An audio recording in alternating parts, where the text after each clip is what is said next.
Hello दोस्तों, मैं आशीष कुमार अपने YouTube channel Bihar GK tricks में आपका स्वागत करता हूं। आज मैं घटनाचक्र बीपीएससी के पूर्वावलोकन का पार्ट 9 लेकर आया हूं, जिसमें हम लोग आज विभिन्न प्रश्नों को देखेंगे। यदि आप लोगों ने अब तक हमारा channel Bihar GK tricks subscribe नहीं किया है तो इसे सब्सक्राइब कर लें, साथ ही बेल आइकन को जरूर दबाएं। तो आइए वीडियो को स्टार्ट करते हैं। तो विविध का पहला प्रश्न है, बिहार के निम्नलिखित जिलों में कौन सा जिला नेपाल के साथ सीमा साझा नहीं करता है? तो इसका उत्तर है डी, पूर्णिया। अब आइए इसके विस्तार को पढ़ते हैं। बिहार नेपाल के साथ 729 किलोमीटर लंबी अंतर्राष्ट्रीय सीमा रेखा साझा करता है। नेपाल के साथ बिहार के 7 जिले सीतामढ़ी, किशनगंज, अररिया, सुपौल, मधुबनी, पूर्वी चंपारण, पश्चिमी चंपारण सीमा रेखा साझा करते हैं। अब आइए चलते हैं अगले प्रश्न पर। तो अगला प्रश्न है, निम्नलिखित में से कौन सा भारत के लिए राज्य में मौजूद एकमात्र यूनेस्को विश्व धरोहर स्थल है? तो इसका उत्तर है ई। अब आइए चलते इसके विस्तार को पढ़ते हैं। यूनेस्को की विश्व धरोहर स्थल सूची में बिहार नालंदा महाविहार पुरातात्विक स्थल वर्ष 2016 में तथा महाबोधि बिहार व मंदिर वर्ष 2002 में दोनों ही शामिल हैं। अब आइए चलते हैं अगले प्रश्न पर। तो अगला प्रश्न है, बिहार आर्थिक सर्वेक्षण पहली बार किस वित्तीय वर्ष के लिए प्रकाशित किया गया था? तो इसका उत्तर है बी, 2006 से 7 के लिए। अब आइए चलते इसके विस्तार को पढ़ते हैं। बिहार सरकार ने वार्षिक आर्थिक सर्वेक्षण वित्तीय वर्ष 2006 से 7 से प्रस्तुत करना शुरू किया और आर्थिक सर्वेक्षण 2019-20 इस श्रृंखला का 14वां सर्वेक्षण है। अब आइए चलते हैं अगले प्रश्न पर। तो अगला प्रश्न है, भारतीय वन अनुसंधान और शिक्षा परिषद ने वन आधारित समुदायों का समर्थन करने के लिए TIFAC के साथ समझौता ज्ञापन पर हस्ताक्षर किए हैं। ICFRE का मुख्यालय कहाँ स्थित है? तो इसका उत्तर है डी, देहरादून में। अब आइए चलते इसके विस्तार को पढ़ते हैं। मार्च 2018 में पर्यावरण एवं जलवायु परिवर्तन मंत्रालय के तहत एक स्वायत्त परिषद भारतीय वानिकी अनुसंधान और शिक्षा परिषद देहरादून और विज्ञान और प्रौद्योगिकी विभाग के तहत एक स्वायत्त परिषद प्रौद्योगिकी सूचना पूर्वानुमान और आकलन परिषद नई दिल्ली के मध्य एक सहमति पत्र पर हस्ताक्षर हुए। यह सहमति पत्र आजीविका के अवसर मुहैया कराने और वन आधारित समुदायों की आय बढ़ाने के उद्देश्य से किया गया है। अब आइए चलते हैं अगले प्रश्न पर। तो अगला प्रश्न है, बाढ़ सुपर थर्मल पावर स्टेशन किस राज्य में स्थित है? तो इसका उत्तर है ए, बिहार।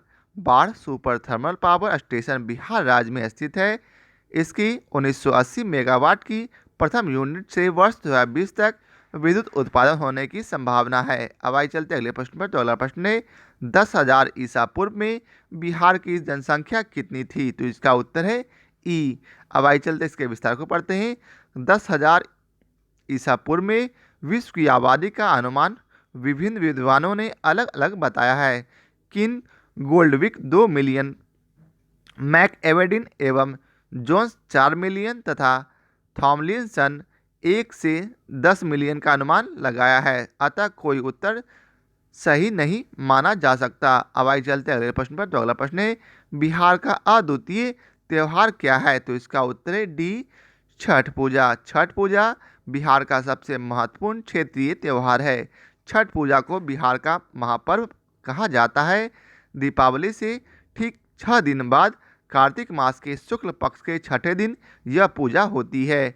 इस पर्व पर सूर्यदेव व उनकी पत्नी उषा की पूजा की जाती है और अर्घ्य डाला जाता है, जिसमें पहला अर्घ्य सूर्यास्त और दूसरा अर्घ्य सूर्योदय के समय डाला जाता है। दीपावली, जिसे रोशनी का पर्व भी कहा जाता है, कार्तिक अमावस्या के दिन मनाया जाने वाला हिंदू धर्म का एक मुख्य पर्व है।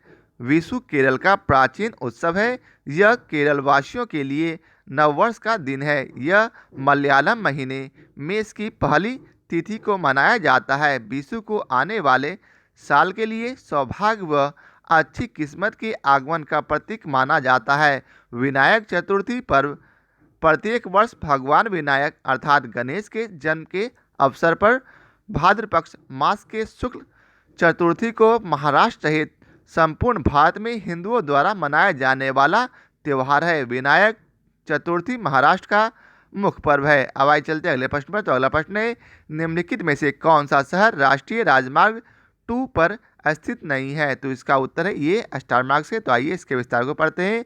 वर्ष 2010 में राष्ट्रीय राजमार्ग के पुनर्कीकरण के बाद उपर्युक्त में से कोई भी शहर राष्ट्रीय राजमार्ग 2 पर स्थित नहीं है। राष्ट्रीय राजमार्ग 2 असम के डिब्रूगढ़ से प्रारंभ होकर मिजोरम में तुईपंग तक जाता है। अब आइए चलते अगले प्रश्न पर। तो अगला प्रश्न है, बिहार में निम्नलिखित के द्वारा विमान सेवाएं उपलब्ध कराई जाती है? तो इसका उत्तर है ये स्टार मार्क्स ये भी है। तो आइए चलते इसके विस्तार को पढ़ते हैं। वर्तमान में अनेक विमानन कंपनियों द्वारा बिहार में सेवाएं उपलब्ध कराई जा रही है, जिसमें Air India Express, Kingfisher Airlines, Go Air, IndiGo, SpiceJet Airlines, Jet Airways, Sahara Airlines, Royal Nepal Airlines एवं जेट कनेक्ट एयरलाइंस आदि प्रमुख है। बिहार लोक सेवा आयोग द्वारा इस प्रश्न को मूल्यांकन से बाहर कर दिया गया था। अब आइए चलते हैं अगले प्रश्न पर। तो अगला प्रश्न है, विश्व का सबसे ऊंचा कहा जाने वाला विश्व शांति स्तूप बिहार में कहाँ है? तो इसका उत्तर है सी राजगीर। अब आइए चलते हैं इसके विस्तार को पढ़ते हैं। बिहार में राजगीर की पहाड़ी पर स्थित शांति स्तूप विश्व का सबसे ऊंचा कहा जाने वाला विश्व शांति स्तूप है। वैशाली स्थित शांति स्तूप की ऊंचाई 38 मीटर एवं चौड़ाई 36 मीटर तथा गुंबद का व्यास 20 मीटर है। अब आइए चलते अगले प्रश्न पर। तो अगला प्रश्न है, नवनालंदा महाविहार किसके लिए विख्यात है? तो इसका उत्तर है सी पाली अनुसंधान संस्थान। अब आइए चलते हैं इसके विस्तार को देखते हैं। नवनालंदा महाविहार बौद्ध अध्ययन का आधुनिक केंद्र है, जिसे बिहार सरकार ने वर्ष 1951 में नालंदा में स्थापित किया था। इस केंद्र में बौद्ध एवं पाली अनुसंधान संस्थान है।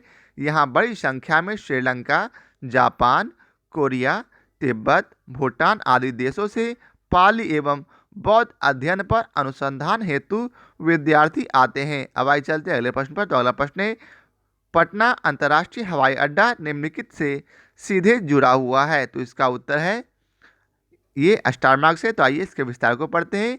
लोकमान्य जयप्रकाश नारायण अंतर्राष्ट्रीय हवाई अड्डा पटना इन स्थलों से सीधे जुड़ा हुआ है। किन किन से?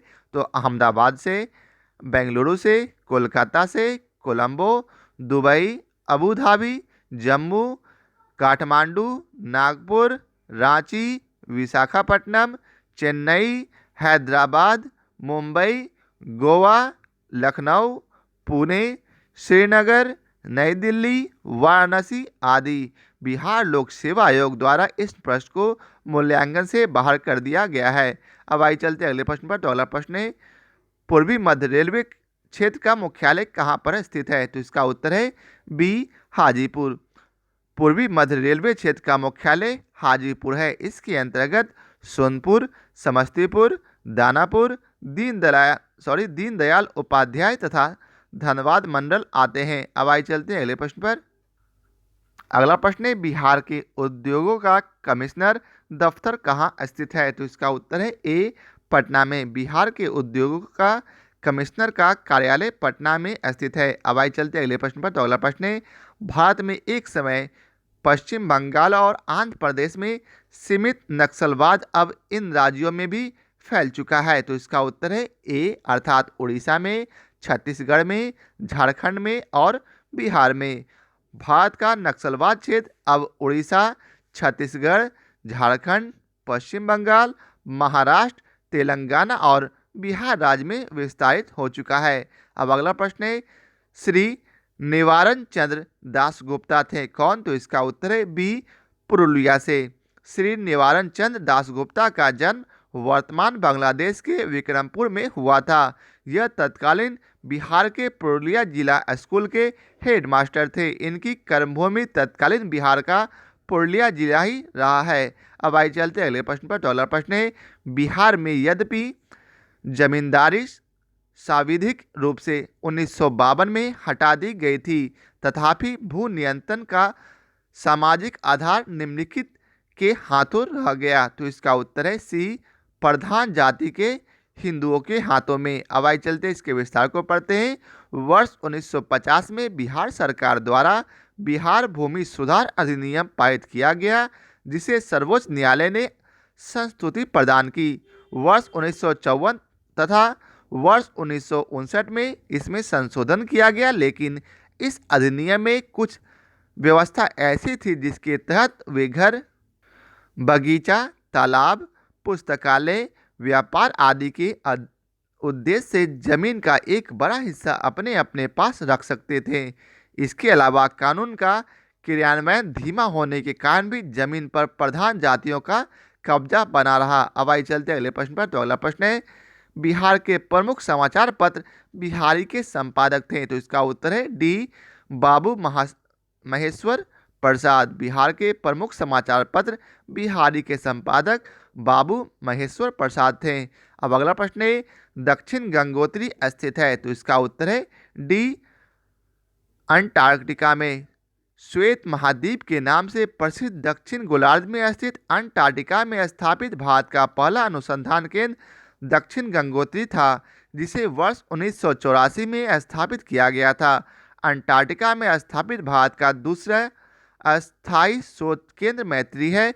अंटार्कटिका के लार्समैन हिल क्षेत्र में भारत का तीसरा अनुसंधान केंद्र स्थापित किया गया है, जिसका नाम भारती है। अब आइए चलते अगले प्रश्न पर। तो अगला प्रश्न है, निम्नलिखित में से कौन सी पुस्तक तिलक ने लिखी है। तो इसका उत्तर है बी, गीता रहस्य। गीता रहस्य नामक ग्रंथ लोकमान्य की उपाधि से विभूषित बाल गंगाधर तिलक ने मांडले जेल में लिखा था।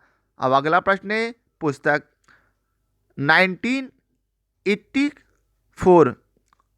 1984 किसके द्वारा लिखी गई है। तो इसका उत्तर है सी, जॉर्ज ऑरवेल। पुस्तक 1984 जॉर्ज ऑरवेल के द्वारा लिखी गई है। अब आइए चलते अगले प्रश्न पर। अगला प्रश्न है, खेल कूद में उत्कृष्टता के लिए कौन सा पुरस्कार दिया जाता है। तो इसका उत्तर है बी, अर्जुन पुरस्कार। दिए गए विकल्पों में खेल कूद के उत्कृष्टता के लिए अर्जुन पुरस्कार दिया जाता है। खेल कूद में उत्कृष्टता के लिए दिया जाने वाला सर्वोच्च पुरस्कार राजीव गांधी खेल रत्न पुरस्कार है। राजीव गांधी खेल रत्न पुरस्कार तथा अर्जुन पुरस्कार खिलाड़ियों को उनकी 4 साल की उपलब्धियों के आधार पर दिए जाते हैं। ये पुरस्कार राष्ट्रीय युवा एवं खेल मंत्रालय द्वारा दिए जाते हैं। राजीव गांधी खेल रत्न तथा अर्जुन पुरस्कार प्रतिवर्ष प्रदान किए जाते हैं। राजीव गांधी खेल रत्न के तहत खिलाड़ी को 1 मेडल, प्रमाण पत्र तथा 7.5 लाख रुपए की पुरस्कार राशि दी जाती है। अर्जुन पुरस्कार के तहत खिलाड़ियों को 1 प्रतिमा, प्रमाण पत्र तथा 5 लाख रुपए की राशि प्रदान की जाती है।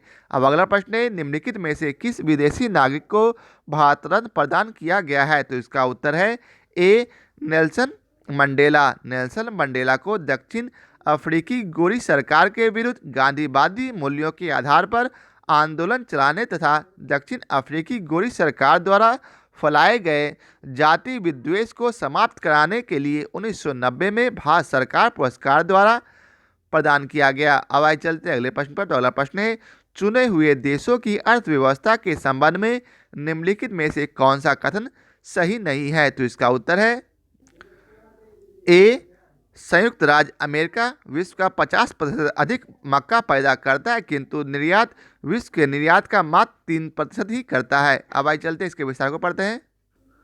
वर्तमान में ऑस्ट्रेलिया विश्व का सबसे बड़ा ऊन उत्पादक एवं 40% निर्यातक तथा न्यूजीलैंड ऑस्ट्रेलिया के बाद दूसरा सबसे बड़ा ऊन निर्यातक है। न्यूजीलैंड में भेड़ों की कुल संख्या 2.75 करोड़ है, जो विश्व की कुल भेड़ संख्या 1030 मिलियन का 4% है। साथ ही न्यूजीलैंड कुल वैश्विक भेड़ मांस का 75% तक तथा कुल वैश्विक ऊन निर्यात का लगभग 16% निर्यात करता है। संयुक्त राज्य अमेरिका विश्व का 35.51% मक्का पैदा करता है, किंतु साथ ही विश्व का सबसे बड़ा मक्का निर्यातक भी है। अमेरिका विश्व के मक्का निर्यातक का 32% निर्यात करता है, अतः कथन ए असत्य है। अब आइए चलते अगले प्रश्न पर। तो अगला प्रश्न है, इजराइल और PLO के बीच प्रथम सीधी बैठक हुई कब। तो इसका उत्तर है सी, मैड्रिड में।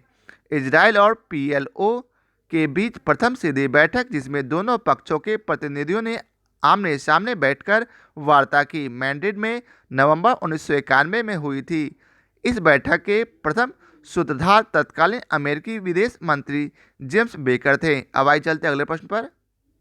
अगला प्रश्न है, विश्व व्यापार संगठन के प्रथम अध्यक्ष थे कौन? तो इसका उत्तर है बी, पीटर सदरलैंड।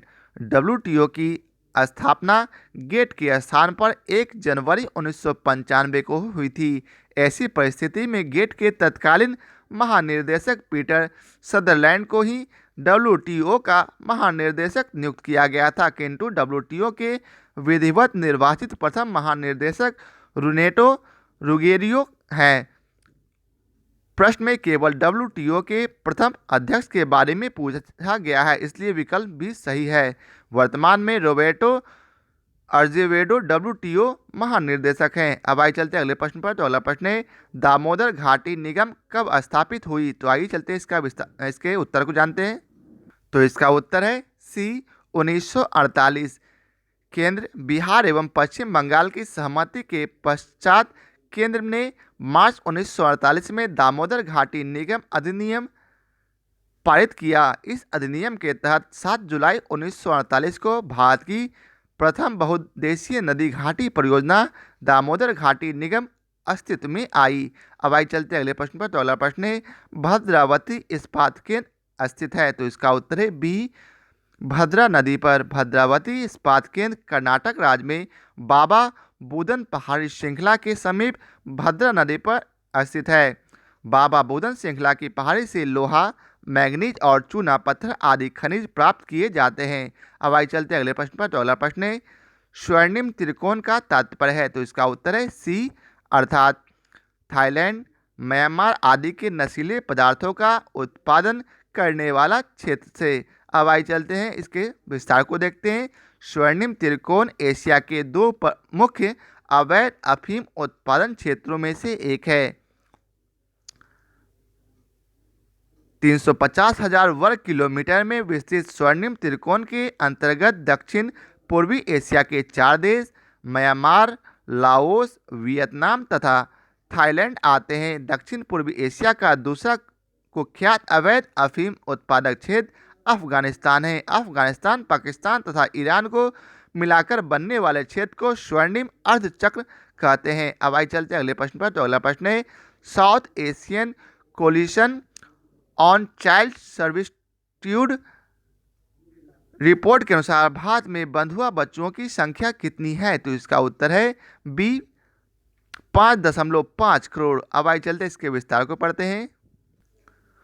दक्षिण एशिया के 60 गैर सरकारी संगठनों द्वारा 1989 में गठित South Asia coalition on child servitude द्वारा 21 मई 1993 को बाल मजदूरी पर प्रकाशित रिपोर्ट के अनुसार भारत में बाल मजदूरों की संख्या 5.5 करोड़ थी। इसके विपरीत तत्कालीन केंद्रीय श्रम मंत्री पूर्णो ए संगमा के अनुसार भारत में 14 वर्ष से कम आयु वाले बाल मजदूरों की संख्या 1.7 करोड़ थी। अब आइए चलते हैं अगले प्रश्न पर। तो अगला प्रश्न है, सबसे अधिक तेल निर्यातक देश है कौन? तो इसका उत्तर है डी, सऊदी अरब।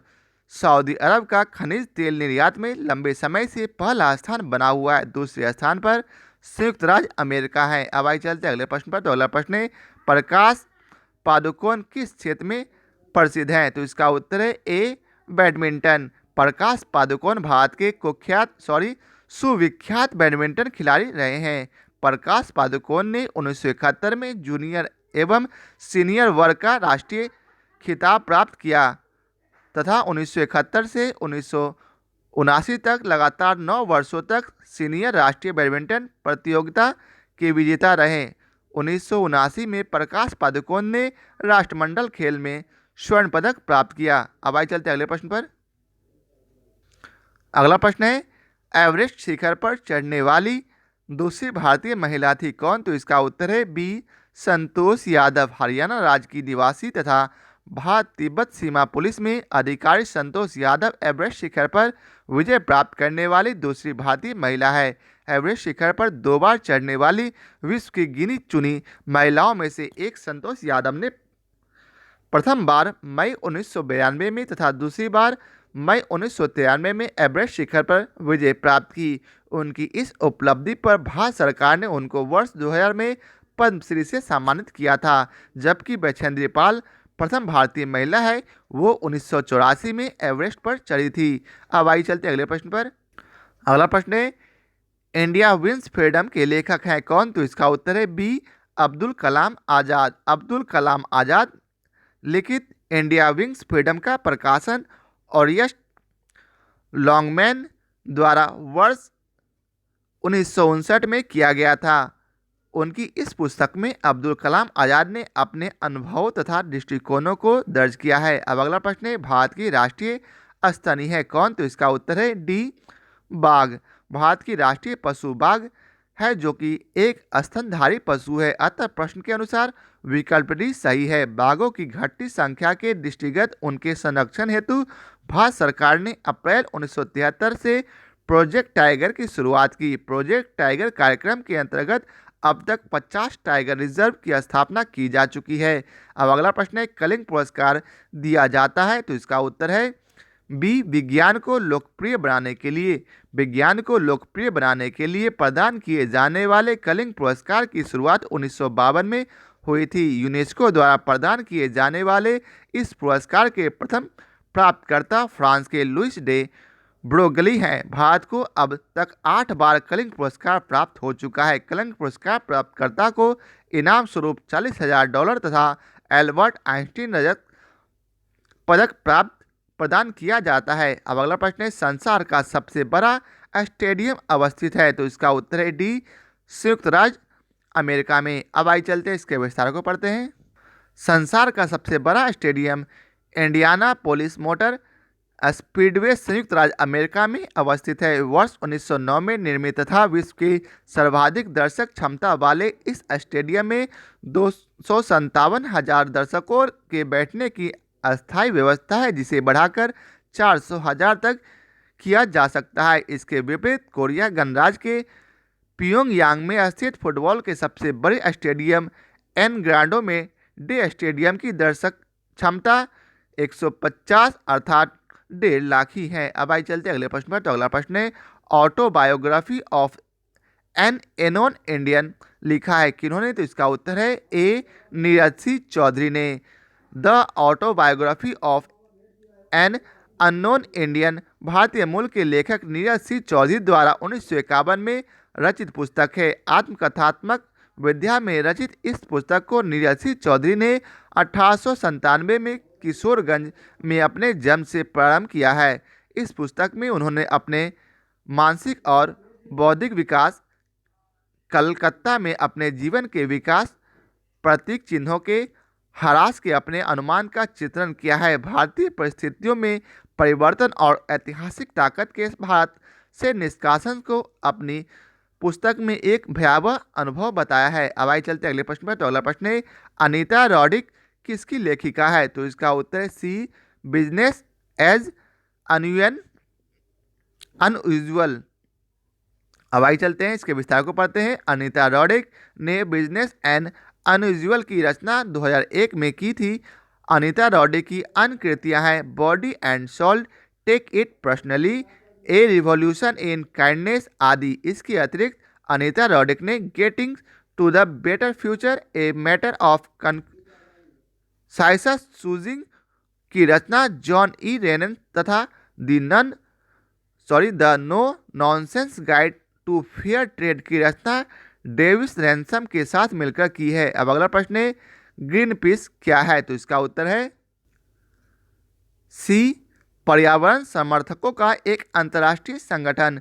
ग्रीन पीस पर्यावरण कार्यकर्ताओं का समूह है, जिसकी स्थापना कनाडा के ब्रिटिश कोलंबिया प्रांत के वैंकूवर शहर में वर्ष 1971 में अमेरिका द्वारा अलास्का में परमाणु अस्त्र परीक्षण का विरोध करने के लिए किया गया था। विश्व का प्रमुख पर्यावरण संगठन ग्रीन पीस व्हेल मछली के शिकार, वैश्विक उष्मन, प्राचीन वनों के ह्रास, परमाणु शक्ति तथा जीन अभियांत्रिकी के विरोध में विश्व जनमत बनने के लिए जाना जाता है। ग्रीन पीस इंटरनेशनल का मुख्यालय एम्स्टर्डम है। अब आइए चलते हैं अगले प्रश्न पर। तो अगला प्रश्न है, दक्षिण अफ्रीका की नई संसद में राष्ट्रीय सभा और सीनेट की क्रमशः शक्ति क्या है? तो इसका उत्तर है डी 400:90। अब आइए चलते हैं इसके विस्तार को पढ़ते हैं। राष्ट्रीय सभा दक्षिण अफ्रीकी की नई संसद राष्ट्रीय सभा में 400 सीटें हैं। दक्षिण अफ्रीकी संविधान के अनुसार विभिन्न पार्टियों को समान चुनाव में प्राप्त वोट प्रतिशत के बराबर राष्ट्रीय सभा में सीट आवंटित की जाती है। यथा यदि किसी राजनीतिक दल को चुनाव में 40% वोट मिलते हैं तो राष्ट्रीय सभा में उसे 40% अर्थात 160 सीटें प्राप्त होगी। सीनेट दक्षिण अफ्रीका में संसद के दूसरे सदन के रूप में स्थापित सीनेट का गठन वर्ष 1994 में किया गया था। वर्ष 1996 में नए संविधान के अंगीकरण के साथ ही सीनेट का नाम बदलकर राज्यों की राष्ट्रीय परिषद कर दिया गया। इसकी सदस्य संख्या 90 है। अब आइए चलते हैं अगले प्रश्न पर। तो अगला प्रश्न है, स्टैच्यू ऑफ लिबर्टी बना हुआ है कहाँ? तो इसका उत्तर है डी संयुक्त राज्य अमेरिका में। स्टैच्यू ऑफ लिबर्टी का निर्माण फ्रांस में हुआ था। स्टैच्यू ऑफ लिबर्टी मूर्ति के मूर्तिकार फ्रेडरिक ऑगस्टे बार्थोल्डी हैं तथा जिस पर उसे स्थापित किया गया है उसे के वास्तुकार अलेक्जेंडर गुस्ताव एफेल हैं। स्टैच्यू ऑफ लिबर्टी को फ्रांस ने फ्रांस अमेरिकी दोस्ती के प्रतीक के रूप में अमेरिका स्वतंत्रता की 100वीं वर्षगांठ पर 28 अक्टूबर 1886 को अमेरिका को भेंट स्वरूप प्रदान किया था। यह मूर्ति न्यूयॉर्क बंदरगाह के एलिस आइलैंड पर स्थापित है। अब आइए चलते हैं अगले प्रश्न पर। अगला प्रश्न है, वह भाषा जो भारत में हिंदी के बाद वक्ताओं की दूसरी सबसे अधिक संख्या द्वारा बोली जाती है वह है? तो ये स्टार मार्क्स है। तो आइए इसके विस्तार को पढ़ते हैं। भारतीय भाषा संस्थान के अनुसार 2011 के जनगणना के आधार पर प्राप्त निष्कर्ष के आधार पर भारत में तेलुगु हिंदी के बाद वक्ताओं की तीसरी सबसे अधिक संख्या द्वारा बोली जाती है। भारत में सर्वाधिक लोगों द्वारा बोले जाने वाले प्रथम 7 भाषाएं हैं हिंदी, फिर बंगाली, फिर तेलुगु, फिर मराठी, फिर तमिल, उर्दू और फिर गुजराती। अब आगे देखते हैं। प्रश्न में हिंदी के बाद दूसरी सर्वाधिक बोले जाने वाली भाषा पूछा गया है किंतु चारों विकल्पों में बंगाली का नामोल्लिखित नहीं है, अतः चारों में से कोई विकल्प सही नहीं है। नज़दीकी सही विकल्प सी तेलुगु होगा। अब आइए चलते हैं अगले प्रश्न पर। तो अगला प्रश्न है, यूनेस्को की कार्य भाषाएं हैं? तो इसका उत्तर है डी अंग्रेजी, फ्रेंच और रूसी। यूनेस्को की कार्य भाषा के रूप में निम्न 6 भाषाएं प्रयुक्त होती है: चीनी, अंग्रेजी, फ्रेंच, रशियन, अरबी तथा स्पेनिश। अब आइए चलते हैं अगले प्रश्न पर। तो अगला प्रश्न है, लाइफ डिवाइन नामक पुस्तक के लेखक हैं कौन? तो इसका उत्तर है सी Arvind Ghosh.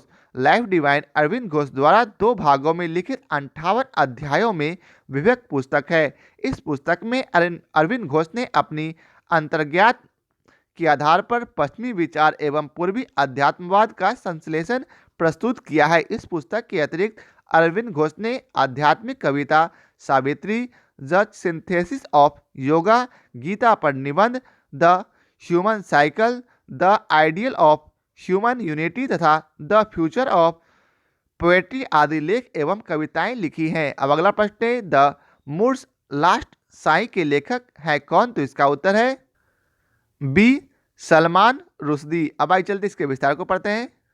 The Moore's last Sai के लेखक भारतीय मूल के लेखक सलमान रुश्दी हैं। रुश्दी द्वारा वर्ष 1995 में प्रकाशित इस पुस्तक की पृष्ठभूमि मुंबई और कोचीन है। सलमान रुश्दी ने विचारों में विरोध को पुस्तक का मूल विषय बताया है तथा यह दिखाया है कि विचारों में इन विरोधों का समाधान व्यक्तिगत हित के आधार पर किया जाता है। अब अगला प्रश्न है, निम्नलिखित देशों में कौन अमेरिकी शास्त्रों का सबसे बड़ा खरीदार है? तो इसका उत्तर है बी सऊदी अरब। अमेरिकी सरकार ने विदेशी शस्त्र बिक्री समझौता रिपोर्ट के अनुसार अमेरिका द्वारा वर्ष 1950 से वर्ष 1995 की अवधि में किए गए शस्त्र बिक्री का सबसे बड़ा खरीदार सऊदी अरब था। वर्ष 1950 से 95 की अवधि में सऊदी अरब ने अमेरिका से कुल 68,125 मिलियन डॉलर मूल्य के शस्त्र क्रय किए, जो अन्य किसी भी देश की अपेक्षा अधिक है। वर्ष 2017 के अनुसार अमेरिकी शस्त्रों के 4 सबसे बड़ा क्रेता सऊदी अरब, ऑस्ट्रेलिया, यूनाइटेड किंगडम और इजराइल है। इसके अलावा वैश्विक शस्त्र विश्व का सबसे बड़ा हथियार आयातक देश है। इसमें सऊदी अरब दूसरे व मिस्र तीसरे स्थान पर है। ज्ञातव्य है कि भारत अपने कुल शस्त्र आयात का 62% रूस से करता है। अब आई चलते अगले प्रश्न पर। तो अगला प्रश्न है, संत कबीर के सम्मान में मगहर महोत्सव प्रारंभ किया गया है, वर्ष कब? तो इसका उत्तर है ए 1987 में। विश्व की मानवता का संदेश देने वाले महान सूफी संत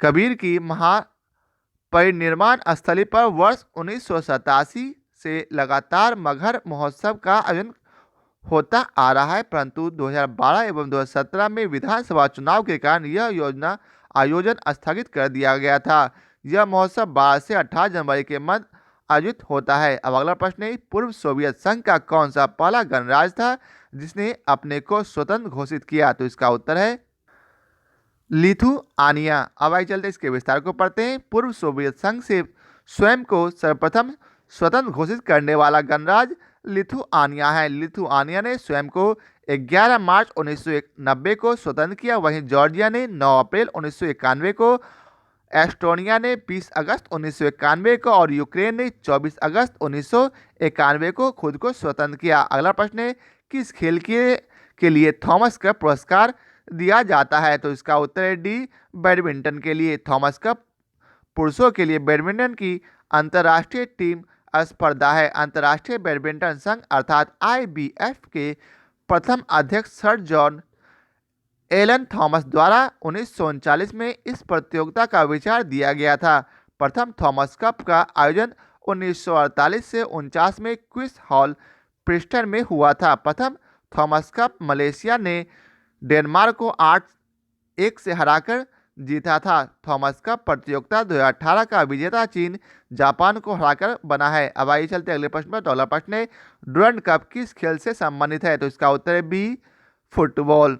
डुरंड कप फुटबॉल से संबंधित है। यह भारत की सबसे पुरानी फुटबॉल चैंपियनशिप है, जिसका प्रारंभ वर्ष 1888 से हुआ था। 2016 में यह प्रतियोगिता आर्मी ग्रीन ने जीती। वर्ष 2018 में यह प्रतियोगिता गोकुलम केरल ने मोहन बागान को पराजित कर जीती। अब आइए चलते अगले प्रश्न पर। तो अगला प्रश्न है, 20वीं शताब्दी का आखिरी कुंभ मेला कहाँ मनाया गया? तो इसका उत्तर है सी, हरिद्वार में।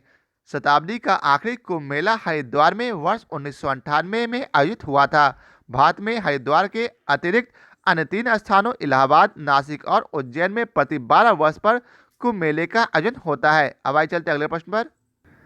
अगला प्रश्न है, जंतर मंतर का निर्माण किया था किसने? तो इसका उत्तर है डी, महाराजा जय सिंह ने।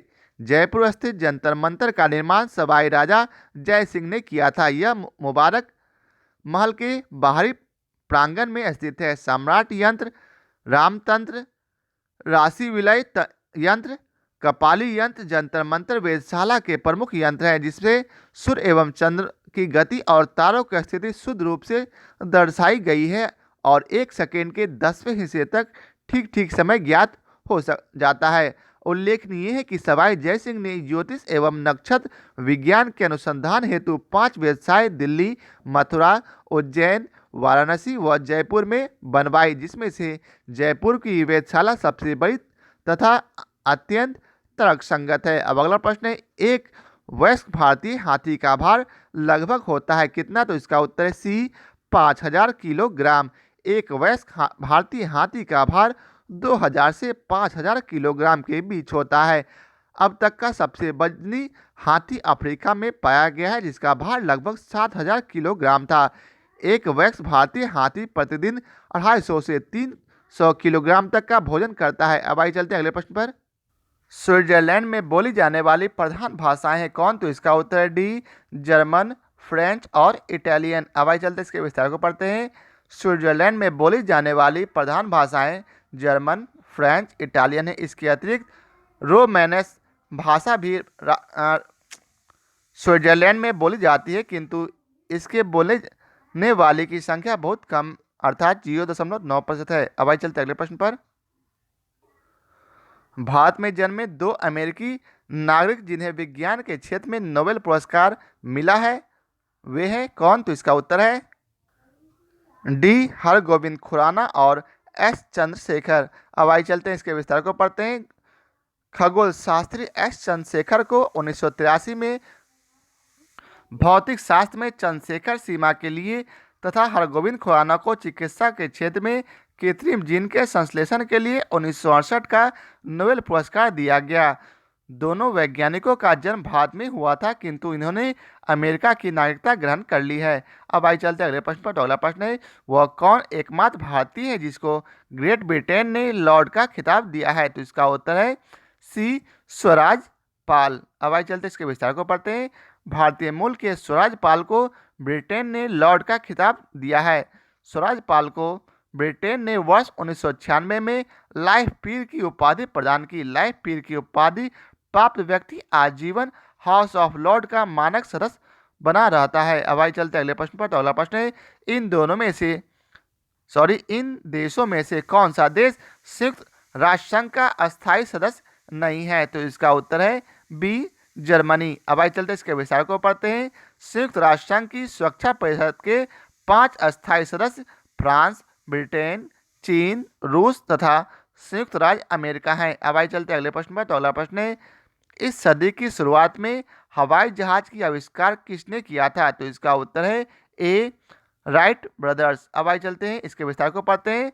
सन 1903 में हवाई जहाज का आविष्कार राइट ब्रदर्स ने किया था। अब आइए चलते हैं अगले प्रश्न पर। अगला प्रश्न है, टेलीफोन की खोज किस वैज्ञानिक ने की थी? तो इसका उत्तर है डी गैलीलियो ने। इटली के सुप्रसिद्ध भौतिक वैज्ञानिक गैलीलियो ने दूरदर्शी अर्थात टेलीफोन की खोज की थी। टेलीस्कोप के साथ साथ गैलीलियो ने जड़त्व के नियम तथा गति के समीकरण के निर्माण में भी योगदान किया। अब अगला प्रश्न है, निम्नलिखित में से किस खनिज द्वारा लोहा प्राप्त किया जाता है? तो इसका उत्तर है डी हेमेटाइट खनिज। मुख्यतः 4 प्रकार के अयस्क में मिलता है। पहला मैग्नेटाइट में, हेमेटाइट में, लिमोनाइट में और सीडेराइट में। इसके अतिरिक्त ट्रैकोनाइट, चेमोसाइट और पायराइट में भी लौह अंश पाए जाते हैं, किंतु इसमें धातु अंश 30% से कम होने के कारण इसका आर्थिक महत्व नगण्य है। अगला प्रश्न है, गुट निरपेक्ष आंदोलन का नेता कौन था? तो इसका उत्तर है बी भारत। गुट निरपेक्ष आंदोलन को वर्ष 1961 में भारत की पहल पर शुरू किया गया और औपचारिक रूप से गुट निरपेक्ष आंदोलन का शुभारंभ प्रधानमंत्री नेहरू, यूगोस्लाविया के राष्ट्रपति मार्शल टीटो और मिस्र के राष्ट्रपति नासिर ने किया। गुट निरपेक्ष देशों का पहला सम्मेलन मार्शल टीटो की अध्यक्षता में बेलग्रेड में आयोजित किया गया। इस आंदोलन की 18वीं मध्यावधि बैठक 4 से 6 अप्रैल 2018 के मध्य बाकू में आयोजित हुई थी। अब अगला प्रश्न है, मदर टेरेसा की जन्मभूमि थी? तो इसका उत्तर है ए अल्बानिया। मदर टेरेसा का जन्म 26 अगस्त 1910 में अल्बानिया के स्कोपजे नामक शहर में हुआ। 6 जनवरी 1929 में कोलकाता आई मदर टेरेसा ने निर्धनों एवं बीमार लोगों की सेवा के लिए मिशनरी ऑफ चैरिटी नामक संस्था की स्थापना की तथा कुष्ठ रोगियों, नशीले पदार्थों के लती लोगों तथा दीन दुखियों के लिए निर्मल हृदय नामक संस्था की स्थापना की। मदर टेरेसा को वर्ष 1979 में नोबेल का शांति पुरस्कार मिला। अब अगला प्रश्न है, कौन से 2 राज्य चंदन तस्कर वीरप्पन से आत्मसमर्पण के लिए वार्तालाप कर रहे थे? तो इसका उत्तर है सी कर्नाटक और तमिलनाडु। कर्नाटक और तमिलनाडु की सीमा पर स्थित जंगलों में छिपकर रहने वाले कुख्यात चंदन तस्कर वीरप्पन ने से आत्मसमर्पण के लिए कर्नाटक और तमिलनाडु दोनों राज्य वार्तालाप कर रहे थे। अब अगला प्रश्न है, अंतरिक्ष विज्ञान पर अनुसंधान और विकास का श्रेय जाता है किसे? तो इसका उत्तर है बी अर्थात वी साराभाई को। भारत में अंतरिक्ष विज्ञान का अनुसंधान एवं विकास के प्रेरणा स्रोत सुप्रसिद्ध अंतरिक्ष वैज्ञानिक डॉक्टर विक्रम साराभाई रहे हैं। सन 1962 में गठित भारतीय राष्ट्रीय अंतरिक्ष अनुसंधान समिति के प्रथम अध्यक्ष डॉक्टर विक्रम साराभाई ही थे। डॉक्टर साराभाई की अध्यक्षता में ही उक्त समिति को सन 1969 में पुनर्गठन करके भारतीय अंतरिक्ष अनुसंधान संगठन अर्थात इसरो नामक दिया गया। अब अगला प्रश्न है, परमाणु ऊर्जा में भारतीय कार्यक्रम के जनक है कौन? तो इसका उत्तर है बी, एच.जे. भाभा। भारतीय परमाणु ऊर्जा कार्यक्रम के जनक डॉक्टर होमी जहांगीर भाभा है। भारत में 10 अगस्त 1948 को डॉक्टर होमी जहांगीर भाभा की अध्यक्षता में परमाणु ऊर्जा आयोग का गठन किया गया। डॉक्टर भाभा ने 3 चरण वाले परमाणु ऊर्जा जनन का कार्यक्रम निर्धारित किया। भारत का परमाणु ऊर्जा कार्यक्रम क्रमशः इसी देश में विकसित हो रहा है। अब आइए चलते अगले प्रश्न पर।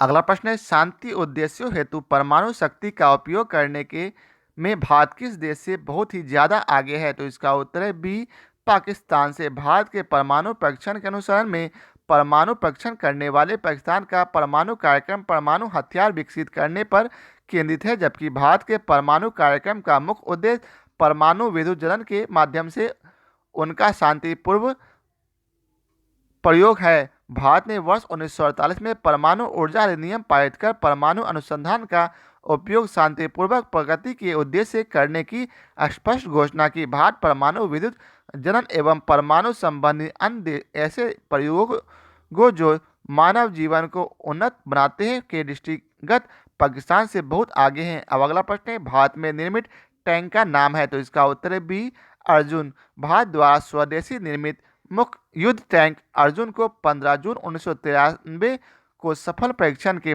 पश्चात भारतीय सेना में शामिल कर लिया गया है।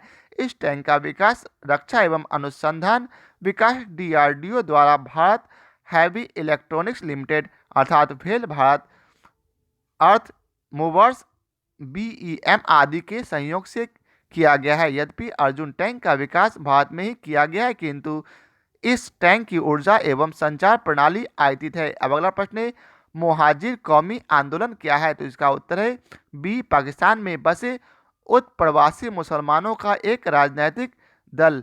मोहाजिर कौमी आंदोलन पाकिस्तान में बसे उत्प्रवासी मुसलमानों का एक राजनीतिक दल है। MQM मुख्यतः भारत से गए मुसलमानों के साथ किए जाने वाले भेदभाव तथा उसके साथ द्वितीय दर्जे के नागरिक की तरह आचरण किए जाने के विरुद्ध आवाज उठाता है। इसके नेता उल्ताफ हुसैन है। अब आइए चलते अगले प्रश्न पर। अगला प्रश्न है, न्यूजीलैंड में पाए जाने वाले ओडेहिन पक्षी कौन है? तो इसका उत्तर है सी, कीवी। कीवी न्यूजीलैंड का राष्ट्रीय पक्षी है। पक्षी वर्ग में शामिल कीवी उड़ नहीं सकता परंतु बहुत तेजी से दौड़ सकता है। अब अगला प्रश्न है, चिपको आंदोलन है क्या? तो इसका उत्तर है बी, वृक्षों को बचाने के लिए आंदोलन। भाले कुल्हारे चमकेंगे, भाले कुल्हारे चमकेंगे, हम पेड़ों पर चिपकेंगे, पेड़ों पर हाथियार उठेंगे, हम भी अनेक साथ कटेंगे। इसी नारे के साथ वर्ष 1973 से 74 में पेड़ों को बचाने के लिए मंडल चमोली की महिलाओं ने गौरी देवी के नेतृत्व में पेड़ों को काटने से बचाने के लिए पेड़ों से चिपककर अहिंसक चिपको आंदोलन शुरुआत किया। चंडी प्रसाद भट्ट तथा सुंदरलाल बहुगुणा आदि पर्यावरणवादियों ने चिपको आंदोलन को विश्व में पहचान दिलाई। अब अगला प्रश्न है, ऑपरेशन ब्लैक बोर्ड सरकारी योजना है? तो इसका उत्तर है बी, विद्यालयी शिक्षा के राष्ट्रीय कार्यक्रम को सुधारने के लिए। अब आइए चलते इसके विस्तार को पढ़ते हैं। ऑपरेशन ब्लैक बोर्ड योजना देश के प्राथमिक विद्यालयों में उपलब्ध मानव संसाधनों एवं भौतिक संसाधन में सुधार लाने हेतु वर्ष 1987 से 88 से प्रारंभ हुई थी। प्रत्येक चल रहे विद्यालय में 2 बड़े कमरे, कम से कम 2 शिक्षक और आवश्यक शिक्षण सामग्री की व्यवस्था करना इस योजना का प्रमुख अंग है। वर्ष 2002 से 3 से यह योजना सर्व शिक्षा अभियान में शामिल कर दी गई है। अब अगला प्रश्न है, स्टार टीवी का मालिक कौन है? तो इसका उत्तर है सी, रूपर्ट मर्डॉक। मीडिया मुगल के रूप में प्रसिद्ध ऑस्ट्रेलिया में जन्मे अमेरिकी निवासी स्पर्ट मर्डॉक ने वर्ष 1993 में हांगकांग की कंपनी से स्टार टीवी का अधिग्रहण किया। चीन, सिंगापुर, वियतनाम, भारत सहित स्टार टीवी का प्रसारण संपूर्ण एशिया में होता है। स्टार का पूर्ण रूप है satellite television for the Asian region. अब अगला प्रश्न है, पंचशील की मुख्य विशेषता है क्या? तो इसका उत्तर है डी, देशों के मध्य मित्रता और शांतिपूर्ण सह अस्तित्व। कोरिया युद्ध के पश्चात भारत और चीन के बीच एक व्यापक व्यापार समझौते के लिए बातचीत प्रारंभ हुई। इस वार्ता के फलस्वरूप भारत तथा तिब्बत क्षेत्रों के मध्य वाणिज्यिक तथा अन्य संबंधों के विषय में भारत चीन संधि पर 29 अप्रैल 1954 को हस्ताक्षर किए गए थे। इस समझौते में पंचशील के पांचों समझौतों का उल्लेख किया गया था। पंचशील के सिद्धांत पहला है एक दूसरे की प्रादेशिक अखंडता और संप्रभुता के लिए पारस्परिक सम्मान की भावना पर आचरण करना, वहीं दूसरा है अनाक्रमण अर्थात एक दूसरे पर आक्रमण न करना, और तीसरा है एक दूसरे के आंतरिक मामलों में हस्तक्षेप न करना, चौथा है परस्पर समानता एवं मित्रता की भावना तथा पांचवा है शांतिपूर्ण सह अस्तित्व। अब अगला प्रश्न है प्रथम भारतीय उपग्रह आर्यभट्ट कब छोड़ा गया? तो इसका उत्तर है बी 19 अप्रैल 1975 को। भारत का प्रथम उपग्रह आर्यभट्ट बैकानूर में रूसी केंद्र से कॉस्मोस रॉकेट से 19 अप्रैल 1975 को छोड़ा गया था। इस उपग्रह के माध्यम से भारत में उपग्रह शैक्षणिक टेलीविजन प्रयोग प्रारंभ हुआ। अब अगला प्रश्न है रामेश्वर किस राज्य का हिस्सा है? तो इसका उत्तर है सी तमिलनाडु। रामेश्वरम तमिलनाडु राज्य का दक्षिणतम भाग है। अब आइए चलते अगले प्रश्न पर। अगला प्रश्न है विश्व में किस देश ने स्वयं को हिंदू राष्ट्र घोषित किया है? तो इसका उत्तर है बी नेपाल। पूर्व में नेपाल ने स्वयं को हिंदू राष्ट्र घोषित किया था, किंतु अप्रैल 2006 की लोकतांत्रिक क्रांति की सफलता से के उपरांत संसद ने 18 मई 2006 को नेपाल को धर्मनिरपेक्ष राज्य घोषित कर दिया। अब अगला प्रश्न है भारत में सिलिकॉन घाटी का नाम किसे दिया गया है? तो इसका उत्तर है सी बेंगलुरु को। कर्नाटक के बेंगलोर को भारत के सिलिकॉन घाटी की संज्ञा दी गई है। अब अगला प्रश्न है निकोलस कॉपरनिकस प्रसिद्ध है? तो इसका उत्तर है बी यह बताने के लिए कि ग्रह सूर्य के चारों ओर चक्कर लगाते न कि पृथ्वी के। अब आइए चलते इसके विस्तार को पढ़ते हैं। निकोलस कॉपरनिकस ने गणित और ज्योतिष के क्षेत्र में मिली सफलता के फलस्वरूप टॉलमी की एक मान्यता का खंडन कर दिया कि पृथ्वी ब्रह्मांड का केंद्र है। कॉपरनिकस ने सूर्य को ब्रह्मांड का केंद्र माना तथा यह बताया कि ब्रह्मांड के अन्य ग्रहों की भांति पृथ्वी सूर्य का चक्कर लगाती है। अब अगला प्रश्न है दक्षेस अर्थात सार्क आंदोलन शुरू करने का उद्देश्य था क्या? तो इसका उत्तर है डी क्षेत्रीय सहयोग। अब आइए चलते इसके विस्तार को पढ़ते हैं। अगला प्रश्न है सही कथन चुने। तो इसका उत्तर है ए आर्यभट्ट एक गणितीय ग्रंथ है।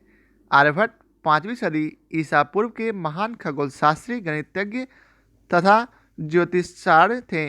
आर्यभट्टीय गणित संबंधी ग्रंथ है। लीलावती के रचनाकार भास्कर है। पंच सिद्धांतिका के रचयिता ब्राह्मणिर हैं जो चंद्रगुप्त विक्रमादित्य के दरबार में थे। गणित सार संग्रह में शून्य को भी संख्या माना गया है। अब अगला प्रश्न है वंदे मातरम गीत के रचनाकार थे कौन? तो इसका उत्तर है ए बंकिम चंद्र चटर्जी। वंदे मातरम गीत के रचनाकार प्रसिद्ध बांग्ला लेखक बंकिम चंद्र चटर्जी थे। सन्यासी विद्रोह की पृष्ठभूमि पर रचित आनंद मठ नामक पुस्तक से वंदे मातरम गीत उद्धृत है। 1896 के कांग्रेस के कलकत्ता अधिवेशन में इसे पहली बार गाया गया था।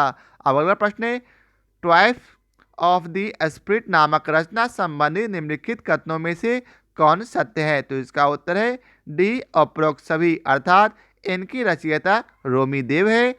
इनमें कपिल देव के खेल जीवन का विवरण है और तीसरा है इनका औपचारिक विमोचन सुप्रसिद्ध चित्रकार एम.एफ. हुसैन के हाथों हुआ। अब आइए चलते इसके विस्तार को पढ़ते हैं। ट्रियम्फ ऑफ द स्पिरिट को कपिल देव की पत्नी रोमी देवी ने लिखा था, जिसे ऑस्कर प्रकाशन ने 1995 में प्रकाशित किया था। कपिल देव के खेल जीवन का विवरण देने वाली इस पुस्तक का विमोचन एम.एफ. हुसैन ने किया। अब अगला प्रश्न है अंतर्राष्ट्रीय संबंधों में निम्नलिखित में से किस कारण का योगदान नहीं है? तो इसका उत्तर है बी आक्रमण राष्ट्रवाद की भावना। आक्रमण राष्ट्रवाद अंतर्राष्ट्रीय संबंधों में बाधक कारक है। शेष तीनों विकल्प अंतर्राष्ट्रीय संबंधों में सहायक सिद्ध होते हैं। जापान व जर्मनी का राष्ट्रवाद आक्रमण राष्ट्रवाद ही था, जिसके कारण तत्कालीन समय में अंतर्राष्ट्रीय जगत विपरीत रूप से प्रभावित हुआ। अब अगला प्रश्न है संयुक्त राष्ट्र संघ की सुरक्षा परिषद में निम्न में से कौन सा देश अस्थायी सदस्य नहीं है? तो इसका उत्तर है ए जापान। संयुक्त राष्ट्र संघ की सुरक्षा परिषद में 5 देश संयुक्त राज्य अमेरिका, ब्रिटेन, फ्रांस, रूस तथा चीन ही अस्थायी सदस्य है। 15 सदस्यीय सुरक्षा परिषद में शेष 10 अस्थायी सदस्य देशों का चुनाव 2 वर्ष के लिए होता है। हाल ही में भारत, आयरलैंड, मैक्सिको व नॉर्वे को वर्ष 2021-22 के लिए संयुक्त राज्य सुरक्षा परिषद का अस्थायी सदस्य चुना गया। अब अगला प्रश्न है, वैश्वीकरण के पीछे मुख्य विचार है, तो इसका उत्तर है सी, आपसी सामान्य दृष्टिकोण रखते हुए समस्त अंतर्राष्ट्रीय समुदाय के साथ कार्य करना। आपसी सामान्य दृष्टिकोण रखते हुए समस्त अंतर्राष्ट्रीय समुदाय के साथ काम करना ही वैश्वीकरण के पीछे मुख्य विचार है। यहाँ आपसी सामान्य दृष्टिकोण का आशय सामान्य नियमों के आधार पर प्राप्त लाभ का राष्ट्रों के बीच वितरण से है। इस संदर्भ में विश्व व्यापार संगठन का उदाहरण दिया जा सकता है। अब आइए चलते अगले प्रश्न पर। तो अगला प्रश्न है, नौकरशाही का कार्य है, तो इसका उत्तर है डी, उपरोक्त सभी अर्थात सरकार की नीतियों को लागू करना, बी, प्रशासन चलाना और सी, मंत्रियों की सहायता करना। नौकरशाही का प्रमुख कार्य प्रशासन संचालन से है। विधायिका नीति निर्माण के उपरांत कार्यपालिका को यह उत्तरदायित्व सौंपती है कि वह इन नीतियों को लागू करे। कार्यपालिका इन नीतियों को नौकरशाही के माध्यम से लागू करवाती है। साथ ही साथ नौकरशाही दिन प्रतिदिन के कार्य संचालन में मंत्रीगण की सहायता भी करती है। अब अगला प्रश्न है, निम्नलिखित यूरोपीय यूनियन देशों में से फिलिस्तीन राज्य को आधिकारिक मान्यता देने वाला प्रथम कौन था? तो इसका उत्तर है ए, स्वीडन। यूरोपीय यूनियन देशों में से फिलिस्तीन राज्य को आधिकारिक मान्यता प्रदान करने वाला प्रथम देश स्वीडन है। अक्टूबर 2014 में स्वीडन द्वारा फिलिस्तीन राज्य को आधिकारिक मान्यता प्रदान की गई। 30 सितंबर 2015 को पहली बार न्यूयॉर्क स्थित संयुक्त राष्ट्र संघ मुख्यालय पर फिलिस्तीन का ध्वज लगाया गया। अब अगला प्रश्न है, अंतर्राष्ट्रीय विकलांग दिवस मनाया जाता है कब? तो इसका उत्तर है डी, 3 दिसंबर। अंतर्राष्ट्रीय विकलांग दिवस 3 दिसंबर को मनाया जाता है। संयुक्त राज्य महासभा ने वर्ष 1981 को अंतर्राष्ट्रीय विकलांग वर्ष के रूप में घोषित किया था।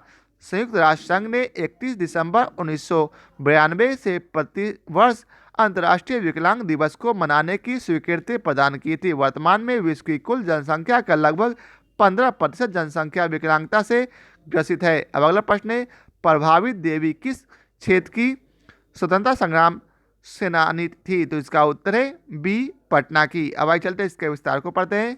स्वतंत्रता आंदोलन में बिहार की महिलाओं ने महत्वपूर्ण योगदान दिया। इन महिलाओं में सरला देवी, प्रभावती देवी, राजवंशी देवी, सुनीति देवी तथा राधिका देवी प्रमुख है। प्रभावती देवी पटना की स्वतंत्रता संग्राम सेनानी थी। अब अगला प्रश्न है, श्री नरसिंह नारायण क्या थे? तो इसका उत्तर है ए, समाजवादी। श्री नरसिंह नारायण सिंह समाजवादी थे। अब अगला प्रश्न है, श्री जगत नारायण लाल की पत्नी का नाम था? तो इसका उत्तर है ए, श्रीमती राम प्यारी। श्री जगत नारायण लाल की पत्नी का नाम राम प्यारी देवी था। भारत छोड़ो आंदोलन के दौरान राम प्यारी देवी ने बांकीपुर में सभा को संबोधित किया और लोगों को सरकारी नौकरी छोड़ने का आह्वान किया। अब अगला प्रश्न है, सूर्य ग्रहण तब होता है जब? तो इसका उत्तर है ए, चंद्रमा बीच में हो। सूर्य ग्रहण तब होता है जब चंद्रमा पृथ्वी का चक्कर लगाते हुए पृथ्वी और सूर्य के बीच आ जाता है, जिसके कारण सूर्य का कुछ हिस्सा दृष्टिगोचर नहीं होता। अब अगला प्रश्न है, सबसे छोटा दिन कब होता है? तो इसका उत्तर है ए, 22 दिसंबर। 21 जून को उत्तरी गोलार्ध में सबसे लंबा दिन और दक्षिणी गोलार्ध में सबसे छोटा दिन होता है। 22 दिसंबर को उत्तरी गोलार्ध में दिन की अवधि सबसे कम अर्थात सबसे छोटा दिन और दक्षिणी गोलार्ध में सबसे बड़ा दिन होता है। 23 सितंबर और 21 मार्च को दोनों गोलार्ध में दिन और रात की अवधि समान होती है। तो ये आज का आखिरी प्रश्न था। विविध का सभी प्रश्न समाप्त हो गए हैं। आशा करता हूँ आप लोगों को हमारा यह वीडियो पसंद आया हो। यदि आप लोगों को हमारा यह वीडियो पसंद आया हो तो उसे लाइक और शेयर जरूर करें। आज के लिए बहुत बहुत धन्यवाद।